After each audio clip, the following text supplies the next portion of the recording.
Hola, bienvenidos a Centinela de los Últimos Tiempos. El padre Gatica predica, pero no practica. Bueno, ahora estoy con mi polera, claro, sí, tanto que les dolió que yo mostrara ese pobre cuerpo mío de hombre de 65 años que debe ser muy desagradable. Les pido disculpas porque no era mi intención exhibir tanta fealdad corpórea. Una pena. Pero son muy pajuatos porque fueron muchísimos que empezaron a comentar. Tuve que borrar comentarios de que por qué, mira, que tú... Me carga eso. O sea, ¿cómo pueden ser tan pencas de no ir al contenido? Hablé 1 hora y media. Quienes comprendieron el contenido fueron muy pocos. Muy pocos. Y aquí les voy a leer lo que me mandó un amigo que se llama Álvaro Ramírez Orrego. Ese apellido está medio desprestigiado, pero no importa, es un lindo apellido. Álvaro Ramírez Orrego, que él tiene un canal de YouTube que se llama Pensando la Nación, que es muy bueno, es de reflexión política. Y me escribió así, miren, sin los anteojos, discúlpenme. Hola, don Felipe, acabo de ver su último video sobre la controversia del tema argentino. Lo entiendo mucho, lo entiendo. Cada vez que veo sus reflexiones me siento muy identificado. Tenemos personalidades o formas de proceder similares y eso es una agradable coincidencia, porque siento que no estoy tan solo ni tan loco. Hice también un video la semana pasada sobre los venezolanos en Chile, a los cuales no soporto, dice él. Yo también. Bueno, no todos, así es, todo es así, son generalizaciones, obviamente. Terminé ocultando el video ya que llegó una ola de chilenos, ocultó el video porque llegó una ola de chilenos derechistas, que son los que lo siguen, que es lo más terrible, comenta aquí él, a decir que yo debería estar poco menos que preso. También mi video fue una especie de laboratorio con nuestra gente para ver qué sucedía. Lamentablemente, uno termina superando sus propias malas expectativas. Los argentinos tienen una desfachatez crónica. Los peruanos son en su mayoría, no pocos, muy resentidos, es verdad. Y por último, los chilenos padecen de una metástasis de buenismo. Con ese material humano, creo yo, y con mucho pesar, que es difícil cualquier proyecto, ya sea hispanista o incluso nacionalista. El nacionalismo argentino es grotesco. Se basa netamente en quitarle rodajas a Chile y vivir del pasado, como el tema de las Malvinas, que lo pusieron en la Constitución en 1994. Las Malvinas son argentinas. Están en la Constitución, igual que los bolivianos dijeron el derecho a la salida al mar, cuando tienen salida al mar por todos los puertos, gratuita. Y le pagamos una millonada por ese contrato. Le financiamos todos los ferrocarriles, le pagamos un montón de plata a los bolivianos por ese tratado o contrato. Y se quejan. Y nunca tuvieron mar. En derecho no tuvieron nunca mar. Pero ellos dicen que se les arrebató el mar. Bueno. Mientras que el escaso nacionalismo chileno, muy escaso, muy bruto, es oportunista y florece en temas tan pueriles como el chauvinismo futbolero, que es lamentable porque Chile nunca llega a nada en fútbol, como también defender algún mequetrefe que le va bien en el extranjero. Bueno, eso es un comentario. Hay otros que me dijeron que yo era beligerante. ¿De cuándo he llamado a la guerra? ¿Cuándo decir los detalles con detalle sobre una historia donde yo quiero hablar de la verdad? Es guerra. No, pues señores. Ahora, yo me recuerdo cuando estaba trabajando en el tema de factoring, que es un servicio financiero. Y llegué el primer día hablé con el gerente y el gerente me dijo, mira, tú puedes tomar todos los clientes que quieras. Los vamos a analizar aquí. Obviamente vamos a hacer un filtro de los clientes. Pero jamás vamos a aceptar un argentino. Es política de la empresa. Bueno, estuve en esa empresa 5 años, después me fui a otra empresa y en otra empresa contraté a un argentino y el argentino mostró sus facturas, tenía una empresa que funcionaba en Chile y él estaba haciendo factoring en más de 10 empresas de factoring. Más de 10.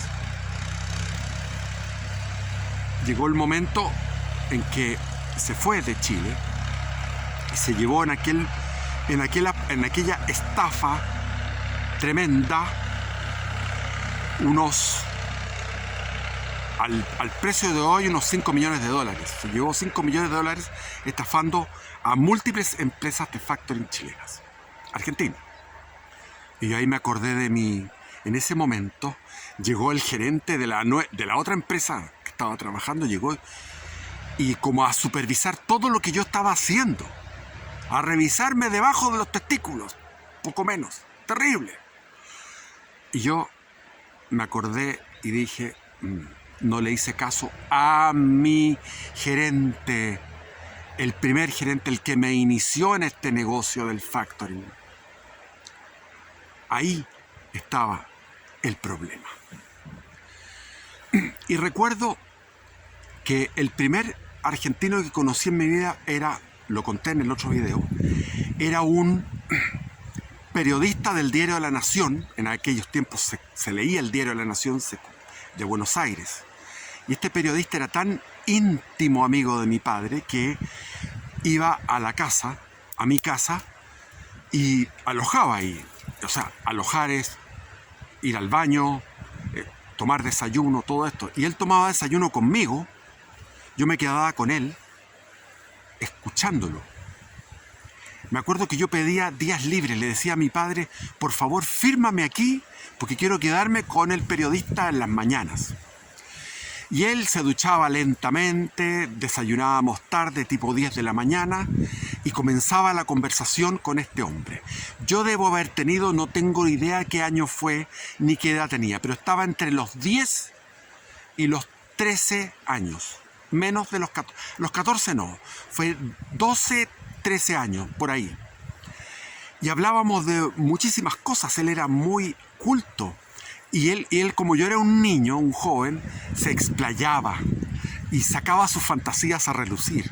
Entonces me decía, mira el mapa, mira Argentina lo grueso que es, y solamente le falta algo para ser una gran nación, que Chile desaparezca del mapa. Porque esta franja angosta es como una humillación para este mapa. Bueno, eso es lo que me decía. Y después me hablaba de que nosotros en la Guerra del Pacífico deberíamos haber tomado Arequipa y de Arequipa haber ido negociando durante los cientos de años que quedaban de vida republicana, teóricos, ir negociando. Entonces así tú tienes que entregar. Tú pides mucho, te ocupas mucho territorio, por ejemplo Arequipa, y después de una negociación y de protestas internacionales y todo lo demás, le entregas Arequipa, pero te quedas con Moquegua y te quedas con Tacna. Entonces me decía eso, ustedes los chilenos fueron muy ingenuos, muy naif, entregaron todo lo que habían conquistado, deberían haberse quedado con todo eso. Y yo decía, bueno, este gallo le gusta dibujar mapas. Aprendí eso y salíamos con mi padre a recorrer, me acuerdo, el Arrayán, que en esa época había menos casas, unos álamos, unos arboledas preciosas, las montañas con roqueríos, con cactus, bello todo. Entonces él decía, pero Guillermo, ¡qué belleza! ¡Qué belleza! Y después, a los, ¿qué edad tenía? 19, 20 años. En los 20 años estaba comenzando, quería tener una vida sexual activa y tenía una novia. Esa novia era de la universidad. Y resulta que ella, siempre que estábamos a punto de consumar el acto, y yo comenzaba la penetración, le dolía, siempre su virginidad era tremenda. Entonces pasé 3 meses tratando de consolidar, de consumar el acto, y no era posible porque siempre tenía dolores de virginidad. Y finalmente terminamos, y después quise volver con ella, y esto pasó en las vacaciones de verano, nos encontramos en la universidad en marzo, y me contó, yo creo que fue como para reírse de mí, para decirme, tú fuiste un huevón, huevón. Me dijo, tuve un amorío con un argentino. Uy, ¿y qué pasó? Pasó de todo. Olvídense. Fatal. Horrible. Y así sentía que las chilenas se entregaban muy fácilmente a los argentinos, porque los argentinos tienen una capacidad de seducción tremenda, porque ellos llegaban, muchos de ellos eran inmigrantes. ¿Quién era el que inmigraba en aquellos tiempos? El hombre. Eran italianos, eran gallegos, eran qué sé yo, de Europa, que llegaban al puerto y no tenían mujer. Entonces ahí viene esa costumbre del argentino de caminar 1 cuadra, 2 cuadras, interceptar a una mujer, hablarle y generar una verdadera poesía seductora y lograr seducir. Y el mismo Che Guevara, el maldito Che Guevara, pasó por Chile en moto con un colega cuando se habían graduado de medicina, y él cuenta en sus memorias cómo había agarrado a las chilenas con tanta facilidad. Bueno, cumplí los 21 y me autoexilié y fui a París. Y en París estaba lleno de latinoamericanos, y esto de la Unión Hispanoamericana es una invención que se creó en aquellos tiempos con el tema de la hermandad latinoamericana marxista-leninista. Entonces todos los exiliados uruguayos, exiliados argentinos, exiliados chilenos y había brasileños, pero básicamente los 3 del Cono Sur estábamos ahí producto de dictaduras militares. Y se celebraban unos simposios, unos especies de encuentros. Y en un momento determinado me tocó a mí hablar y dar un discurso, y después se me acercaron los argentinos y me dijeron, pero vos, ¿por qué no hablas de huevón? Porque ellos se acostumbraron a que los chilenos que llegaban allá, que eran todos comunistas, socialistas, miristas, de todos los partidos de la izquierda chilena, eran 5.000 los refugiados que había en Francia, y por lo menos eran 3.000 los que había en París. Tenían un grupo de rock que se llamaba El Corazón Rebelde, que era muy bueno. Tenían grupos de folclore, tenían muchos estudiando filosofía. Me acuerdo uno que era amigo mío que estudiaba Spinoza, y él lo estudiaba en la universidad y yo lo estudiaba por mi cuenta. Y fue una coincidencia, porque yo había empezado con Spinoza, me encantaba. Un genio de la filosofía totalmente equivocado, 100% equivocado, pues las premisas son equivocadas. Cuando uno parte de premisas equivocadas, puede aplicar toda la lógica más perfecta del universo, como decía, y llega al error. Y Jorge Luis Borges, este escritor argentino, habla de Spinoza como el que se dedicaba a trabajar los cristales, y desde los cristales llegaba a esa transparencia filosófica sobre lo que es el ser, con mayúscula gigante, el ser. Y leía a Spinoza a las orillas del Sena, así como leía a otros, qué sé yo, al que me gustaba mucho era Henry Miller, Trópico de Cáncer, Trópico de Capricornio. Y él había vivido en París en la década del 20, en los años locos, y en la década del 30. Entonces, París siempre fue un Sodoma y Gomorra. Porque, bueno, les contaba, los chilenos hablaban, hola, weón, no hablemos de los chilenos, hablemos de lo que había en París. Un Sodoma y Gomorra, pero tremendo. Todos con todos. Todos con todos. Todavía no llegaba el SIDA. El SIDA llegó en el año 83-84. Estamos hablando del año 81. Extraordinaria la cantidad de libertinaje sexual, del cual yo no pude participar porque me vino una especie de pánico, deseaba hacerlo, pero estaba en un pánico, porque decía, wow, y no me resultaba nada. Así que olvídense, no se imaginen que yo participé de Sodoma y Gomorra. Lo deseaba, pero no pude, porque no tenía la capacidad de seducción. Y ahí me hice amigo de los argentinos. El primero que conocí ¿cómo se llamaba esto? Los cafés, en los restaurantes universitarios. 6,50 francos costaba el almuerzo en los restaurantes universitarios. Y ahí me encontraba con unos guatemaltecos que venían huyendo de la guerra civil, salvadoreños, nicaragüenses. Era una cosa entretenidísima. Y ahí este argentino, muy buen mozo, me dijo, mirá, anoche cogí con una francesa, cogí y quedé enamorado. Y en la mañana la francesa me dijo, vous êtes trop compliqué. Le dijo en francés que se vaya a la mierda. ¿Por qué? Porque ella leía a la Simone de Beauvoir y estaban las francesas en la onda de que la Simone de Beauvoir, la esposa que vivían en departamentos aparte de Jean-Paul Sartre, este existencialista que creía en la nada. ¿Existe la nada? Bueno, no entiendo cómo existimos nosotros, existe todo esto si estamos en medio de un infinito de la nada. Y la nausea, o sea, la náusea, este existencialismo trágico, tremendo, vomitivo. Ahí también estaba Cioran, leía Cioran, terrible, no te daba ánimo aquello. Estaba en esa época Michel Foucault, me iba a la École de France a ver me acuerdo a Lévi-Strauss, el fundador del estructuralismo. Y bueno, el tipo se quejaba y lloraba porque él se había enamorado de esa mujer y la mujer sencillamente lo había ocupado para un placer sexual y lo había desechado. Lo había desechado y punto. Y así empezaron a llorar los hombres en aquellos tiempos, 1981.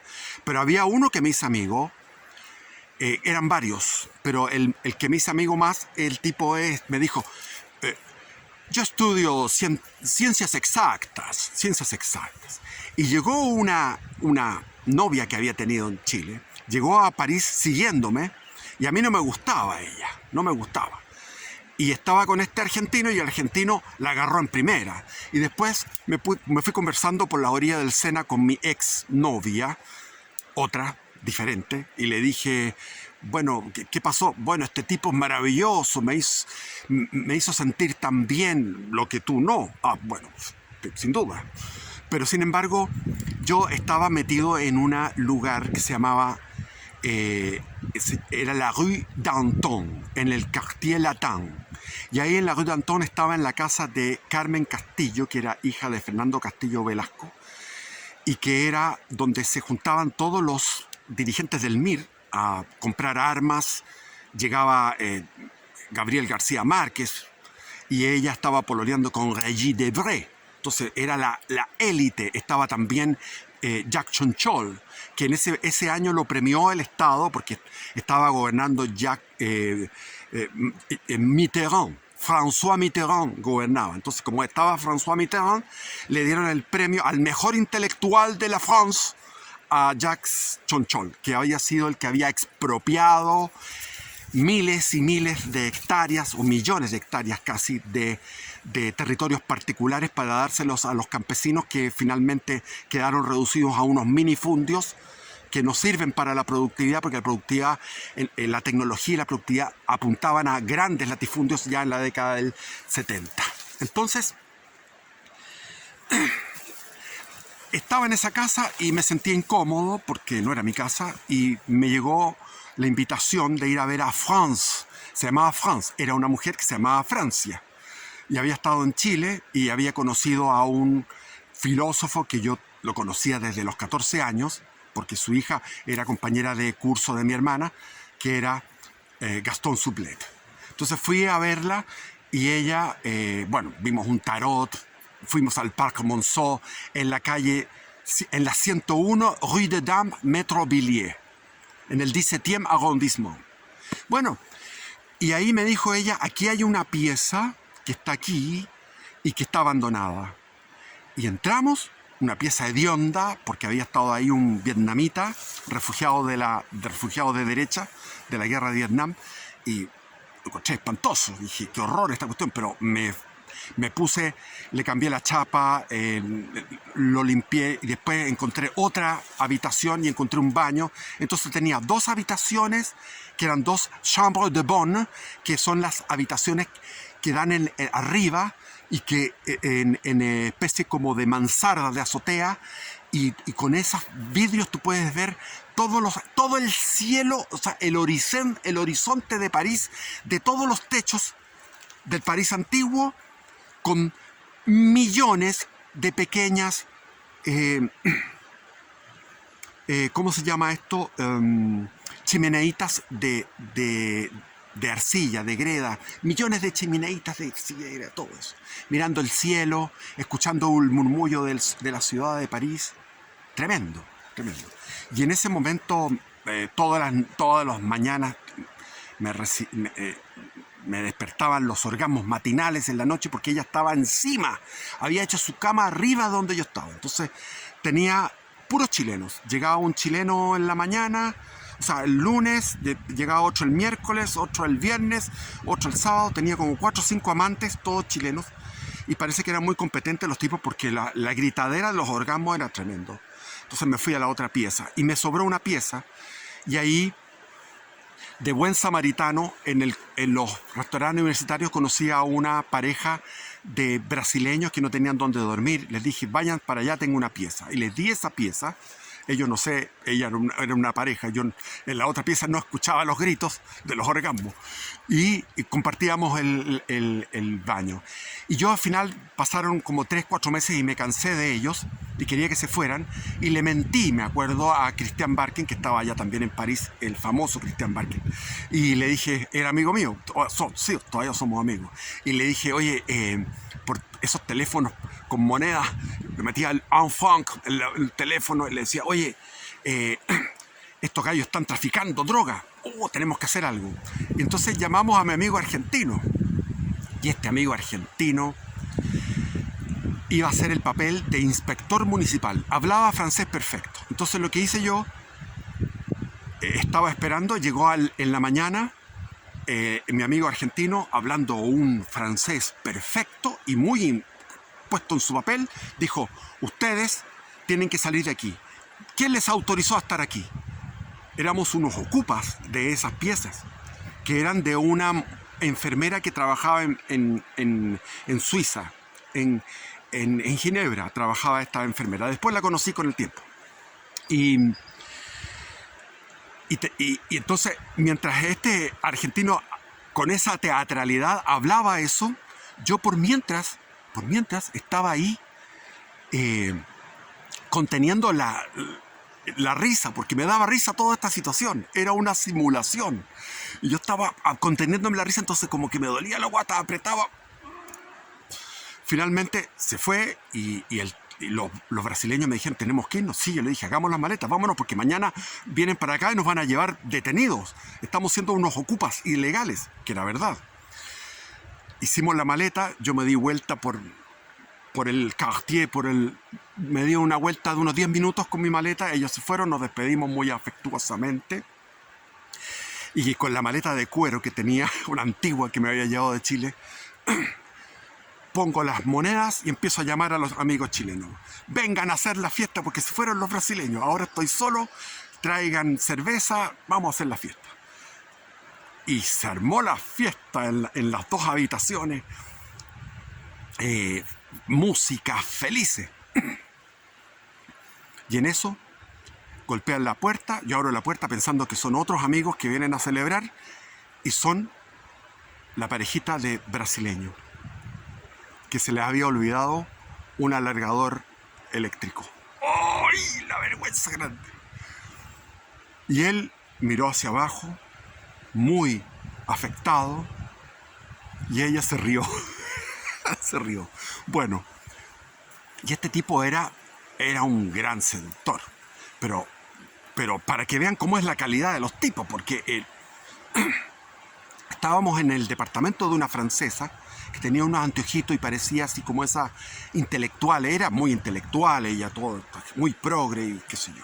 Entonces estábamos en su departamento, se nos hizo tarde y dijimos, bueno, ella nos invitó a dormir ahí.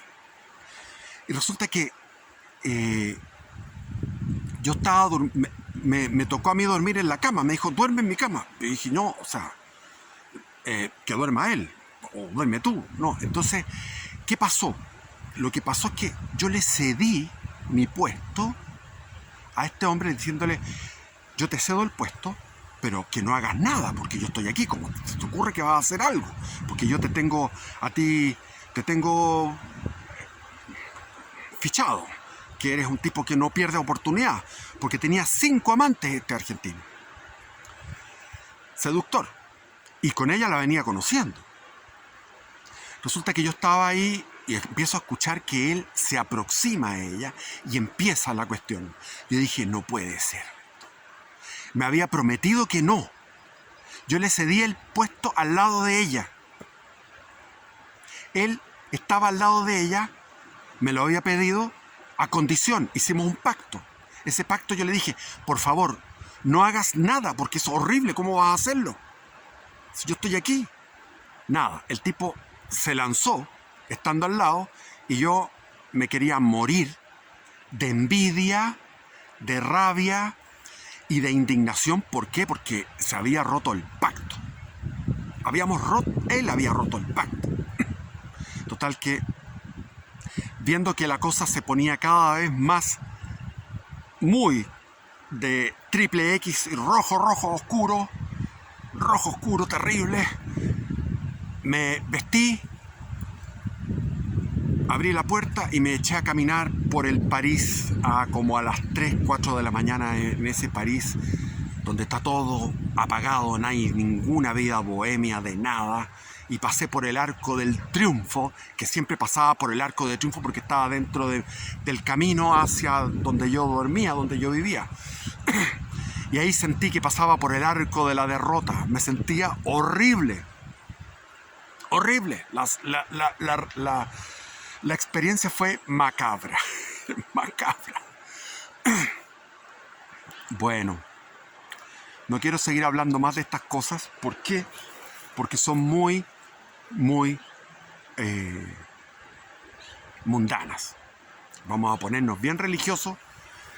De ahora en adelante hay que orar porque estamos en Adviento. Y Adviento significa, de alguna forma, los sacerdotes están con su traje, el mismo que usan en Cuaresma, que es el morado. El morado es de penitencia.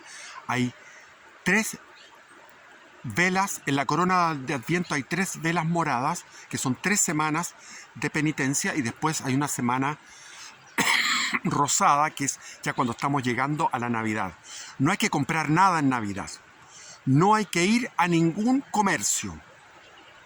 Hay que meditar, hay que orar, hay que vivir de alguna vez en la vida. Una vez en la vida vivamos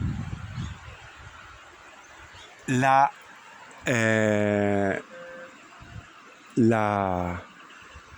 epifanía, debe decir. Este tiempo litúrgico que es esperar la Navidad. Y alguna vez vivamos la Navidad de forma espiritual. ¿Cómo no vamos a poder hacer eso? Siempre con la cuestión de los regalitos, que la cuestión, no. Olvídense de esa mierda de los regalos. Yo encuentro que es una mierda. La cuestión de los regalos lo encuentro horrible. Claro, los niños, sí, yo entiendo que tienen que decirme que los niños, sí. Pero yo ni siquiera cuando tenía a mis hijos les regalaba en Navidad. Porque yo les decía, el viejo pascuero no existe. A mis hijos. El viejo pascuero no existe. Entonces, ¿todos los niños están equivocados? Sí, todos están equivocados. Pero no les digan. Guarden el silencio porque esto es un secreto. Lo que existe son los Reyes Magos.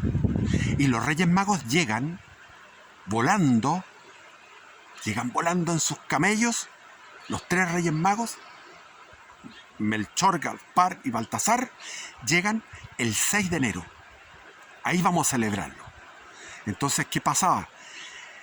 El día 27 de diciembre, 28 de diciembre, yo iba, Día de los Inocentes, a comprar todo lo que estaba en liquidación. Y ahí se lo entregaba a mis niños.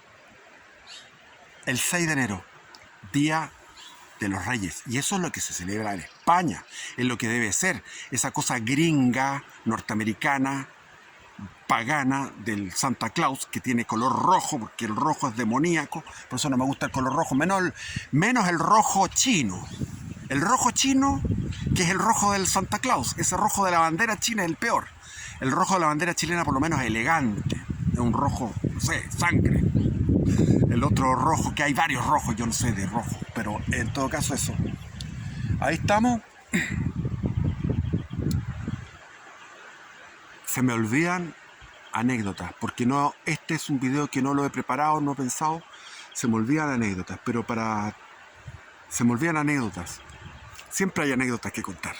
Son entretenidas. ¿Qué más? Nada más. Bendiciones. Viva Cristo Rey. ¿Quién como Dios? Nadie como Dios. Viva Cristo Rey. No seamos rebeldes. Oremos. Estemos todos. Yo soy un padre gatica. Yo lo sé que soy gatica. Voy a ponerme las pilas ahora en la noche. Voy a ponerme al 100%. Para este adviento. Pero en la mañana, ¿qué hago yo en la mañana? Cuando me despierto veo el celular, veo los comentarios de mi canal. No, huevón, a mí me digo mismo.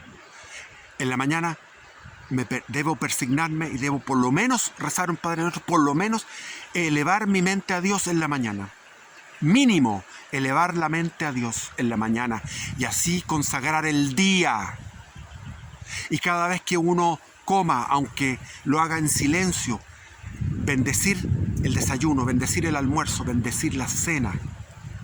Orar después del almuerzo o antes del almuerzo. Orar antes de dormir. Orar 3 veces al día, como lo hacía el famoso profeta Daniel.